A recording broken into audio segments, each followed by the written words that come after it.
Well, Lady, we're near the end of the season and it's going to be quite sad here because this is your final season. How do you feel? Oh, it's always sad when you move on, and I've had a fantastic 7 years. And right at the start, when I got the job, Dale Benkenstein phoned me and said, "You got the best job in England." And I didn't really sort of believe him at the time, but I have had the best job in England. But like everything, things come to an end, and I'm not the youngest coach around, and it's time to move on for, I think, me and also the team. And I can't commit to the next 4 or 5 years, and I think it'll take another cycle of another coach to come in, and there's a fantastically talented young group of players that will need a new coach to come in with fantastic energy and take them forward. And I can't commit for the next 5-year cycle. I've got a farm at home, I've got a family at home, I don't see my kids, and it's really a sort of a selfish decision. But I think also for, as I said, the team, I think there is time for change. And I'm thrilled with getting to finals day and the 50 overs, what they've done, and I can't take any credit for that because I wasn't involved. I was in the 100. But for the club to get to 2 finals in September and have such a busy last 3 weeks, it's a privilege, and not many clubs have that. We are in a bit of a struggle in the 4 days this year for the first time since I've been involved, which is a pity, but it hasn't been a particularly, things haven't really worked out for us on 4-day cricket with overseas, the one overseas position not being here all the time, and there's been a lot of change.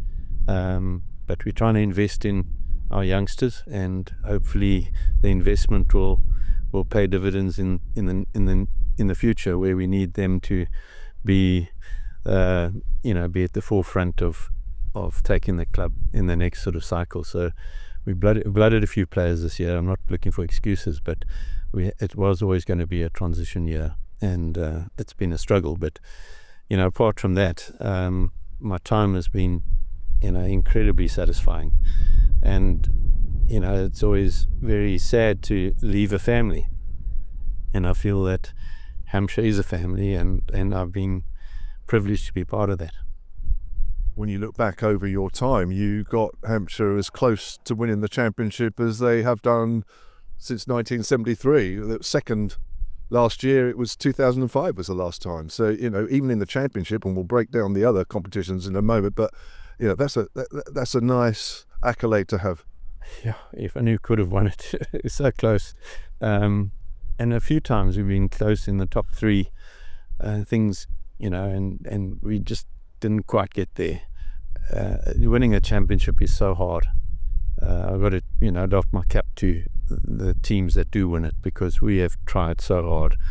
We really have, and couldn't quite do it. But we've been close for a number of years, excluding this year, but we've been there and thereabouts, deep into the season. So it's been satisfying to be part of a very intense race for a number of years, and it just didn't quite happen, and it's probably one of my great regrets.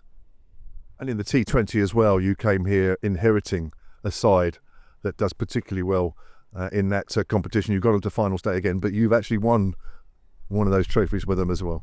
Yeah, I think, in 7 years, only to have 1 trophy, it's not a great result, but we've competed for many, and there's been a lot of, quite a few finals day, 50 over finals, semi-finals. So in white ball cricket, we've competed very well. I'd love more trophies, and there's a chance for 2, this year. So just really hope we get over the line. It'll be a nice way to finish. Just going back to your decision, did it take a long time to reach that decision? 2 years. Yeah, a long time. I started thinking about it last year, whether, and you also question yourself, am I the right guy? Because I never want to be the wrong guy in the head coaching role. And I think you always want to leave where people maybe ask why you're leaving and not say why don't you leave. I don't want that to happen, and it could come that people want me to leave, and I'd rather go earlier than that. But you know, my bosses at Hampshire have been incredibly kind and supportive of me right from the start. I came in as a sort of not a well-known coach, really. You know, I don't have a big name, and I wasn't a big player, but they supported me, you know, all the way. And you know, I've just been so lucky to have such a brilliant lot of cricketers. You know, the players. Over 7 years, there's been personnel change, but I've been so lucky to be in that change room all along. And you know, what a great bunch of guys. And we've gone on a journey, and it's been a very satisfying journey.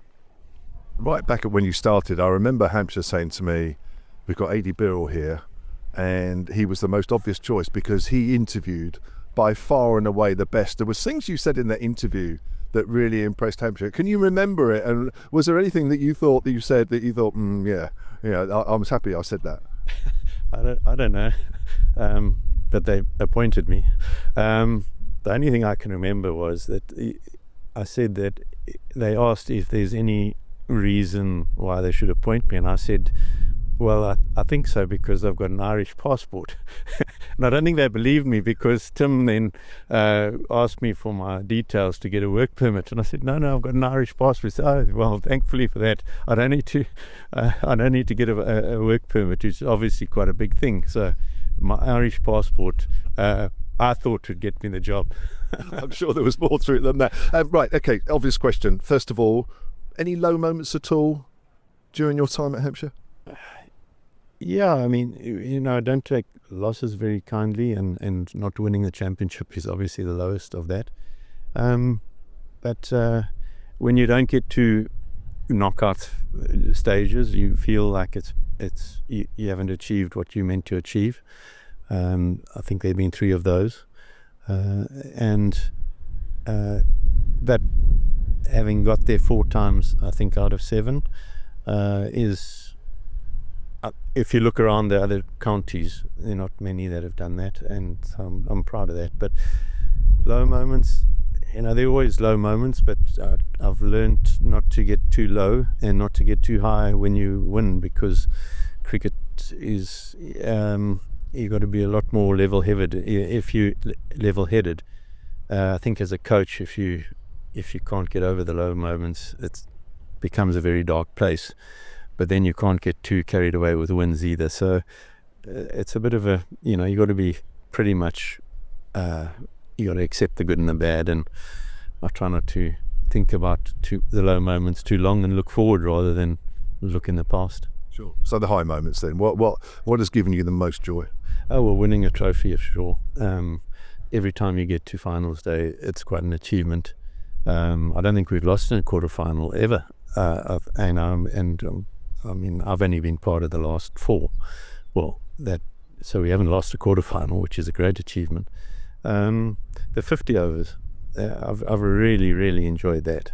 When the stars are away and the next group of youngsters are coming through, and the players that haven't got a gig in the 100 are playing. And I think we're one of the most, the team that has most players in the 100, one of them.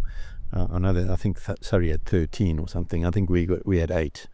And then you look at making a team out of the rest, and you would think that other counties that don't lose players would dominate, and they have to a certain extent. That they have won trophies in the past, those teams. But we've competed very well in that, and that's been very, very satisfying. You said that you were one of the older coaches around, and that was part of your decision. And you've done franchise head coaches. You've been part of the South African international setup as well. Has there been anything that you've learned during your time at Hampshire as a head coach? I learned every day. I think you show a lot of arrogance if you think you know everything. I learn every day, and I've learned that coaching is a head coach job. is not all. It's not only about trying to teach someone to bat and bowl. Fortunately, I've got excellent coaches in those specialist areas, but a head coach's job is to manage people and manage a team, and I think I've learned over time to manage people and teams, and I've survived quite a long time, so I can't be too bad at that. Still follow Hampshire, finally? Well, of course. I mean, I was just saying to some of the players, it's going to be such an interest of mine to just follow Hampshire and see how these youngsters progress, and I'll be supporting and following them every inch of the way, and I'm looking forward to that. It'll be a great interest of mine, and county cricket. I think now that I know so much about county cricket and the players, and I'll be a great supporter of that.